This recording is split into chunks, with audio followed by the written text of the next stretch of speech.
אני מדבר אליך. האם ג'סטין הוא סוס? נראה סרטון קצר שבו סוסים פשוט עוברים ליד גינת הכלבים, ואז נראה את התגובה של ג'סטין ואת התגובה של איבי.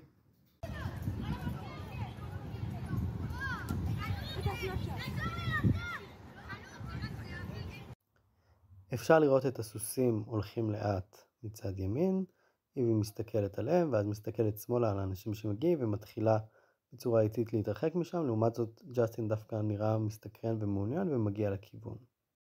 נתמקד בפריים האחרון.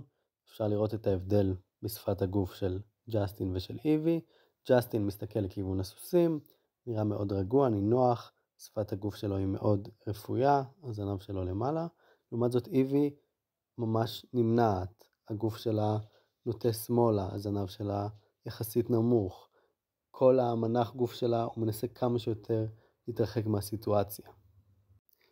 בפעם אחרת כבר נדבר על למה זה קורה ואיך ניתן לשפר את זה.